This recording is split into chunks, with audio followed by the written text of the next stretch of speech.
Hey, welcome to This Old Bike, brought to you by I Know a Guy Bicycles. With this particular episode, we're going to do an editor's cut of revamping what was already released, kind of repurposed on its own channel. Welcome to This Old Bike. From here, we're going to take my 35 years experience, remaster the classics of the old days, 10 years or older bikes, as well as some tech tips in addition to vintage tools. Guide you through this journey of checking out these classic bikes. Brought to you by The Guy. Today we're going to talk about wheels, and this is a part of an installment of the top things I look for when I purchase a bike. Go out in the field looking at bikes to refurbish. I have a laundry list of things that kind of go through as a checklist, and I've been doing it for so many years, it's something that's just kind of in my head, so I decided to write it all out. That's a blog post I have. And in addition to, I wanted to make some videos of the process of doing this and what to look for. And some of these things have kind of bit me in the head and end up costing me more money to put into the bike than I first anticipated. So that's one of those things you don't want to be with. I mean, you're not going to catch everything, but it's a good chance to try to catch some of that up front, so you're not buying yourself into a kind of a troublesome money pit bike. Looking at the bikes, and unfortunately you may not have a stand to hang it up, but you can always lift up the bike and do your spin and check so forth in that aspect of it. So first I usually check from front to back, and the wheels specifically, I want to be able to have them run smooth. And I use the brake calipers, kind of like on a truing wheel, to make sure that the rim is not wobbling back and forth or hopping up and down. So I use that as a gauge. If it rubs, you can also flip this lever up on the brake itself that opens up the calipers, so you can get a good look at that rim and inspect it. If it looks smooth going forward and back, that's actually a great sign. Second thing, another thing on the front wheel is kind of nice. When you spin it, you can feel the vibration through the frame from the hub. If it's really grindy, that's going to resonate through. So that's going to kind of give you an indication that the hub might need to be worked on. But the best way to check those is actually taking the wheel off. And if you feel comfortable taking a quick release off of the front wheel, or use a wheel for the quick release, this is something you want to do, is take off and check that hub and spin it. What it needs to be is very smooth, but yet not loose. So you want to apply pressure back and forth and see if you have any loss in there. So the idea is having it really smooth. Also, when you're running back and forth, you don't hear feeling that grindiness. And if it's loose, what happens is that the cones and the ball bearings kind of smash up against each other because it's not even pressure distributed throughout the whole hub. So if it's too tight or too loose, it's going to cause damage to the cone. That's what the bearings roll against, and also the races, which is the inside the hub itself. Races are typically harder material than the cones. The cones are supposed to wear out faster.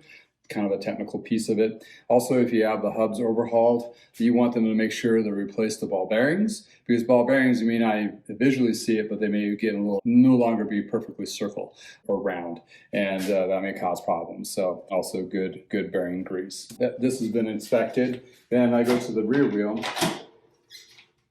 And what's nice, and what I do for a trick for the rear wheel, is I change my shifting all the way down to the small cog. So I make sure it's in the smallest gear, so that pulls that derailleur out of the way, so I can drop the wheel out easily. And that way I can check this hub and also check the cassette. Now rattling, that's normal. And some higher end hubs are even more pronounced. So I've had people go, whoa, that's a really loud hub. Well, it's supposed to be that way, but it's the high end. In that case, you want to double check these cogs. And if you don't have gloves, you can just use a rag.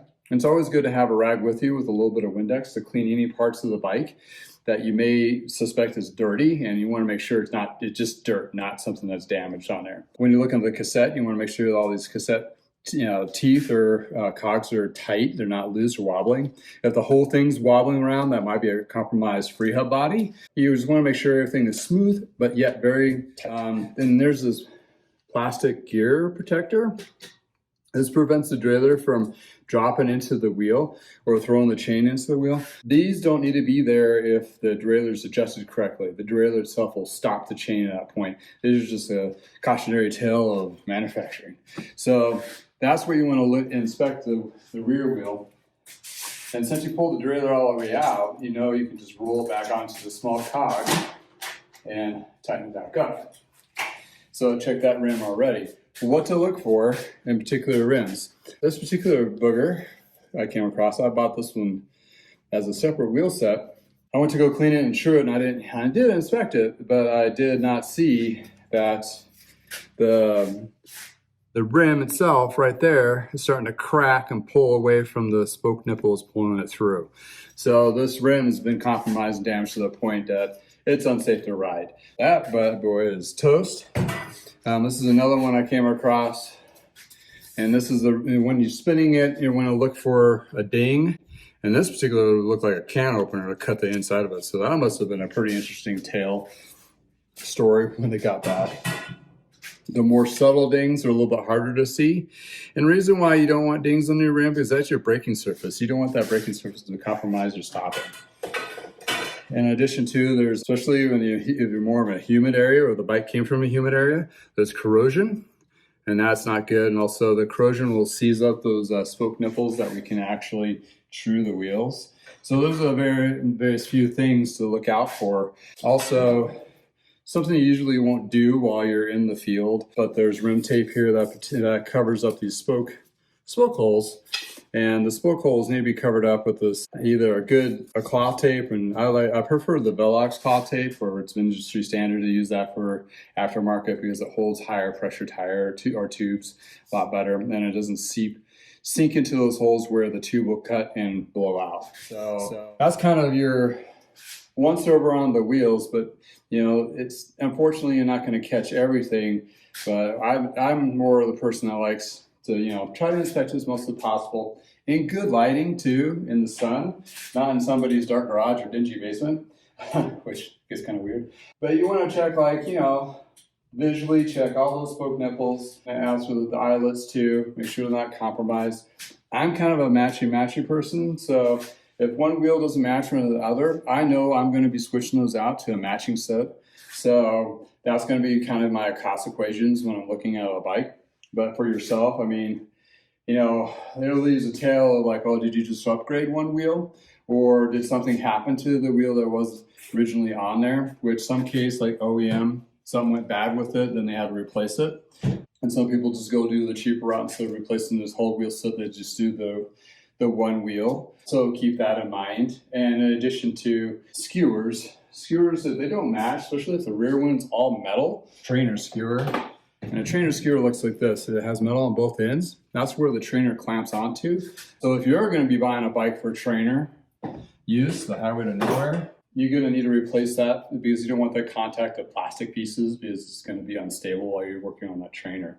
But most cases are most times if I notice there's that trainer skewer on there, I'm like, oh, do you have the original by chance? And they're like, oh yeah, it's probably in their garage or in some box somewhere. So most cases, or they just, I don't know where it went much. Yeah, that's kind of how it goes too. But most of the time, what you want to do without having super costs, do the quick and simple, easy, double check it on the bike, make sure the rims are smooth and so forth, make sure they match, make sure the hubs or the skewers are right, and make sure there's really no vibration. Yeah, you can take it apart a little bit, but people, sometimes it get a little bit weird. But if you feel comfortable taking the wheels off and putting them on, that's a good way of double checking and make sure your wheels are going to be safe and secure. That's one of those things you want to double check. So to just scare you out of use, one bike at a time. Thank you for your time today, and we'll see you next time. Well, that concludes this episode of This Old Bike. Thank you for tuning in and watching through the final reveal of the perfect bike for you. Maybe, maybe not. But in any case, I hope you learned some things along the way in the journey of a bike mechanic refurbishing these particular beautiful gems of the past, which are very relevant of today. Thanks for tuning in, and you will find other videos like these. Go ahead and click here to enjoy more refurbished, detailed bikes that are from the past.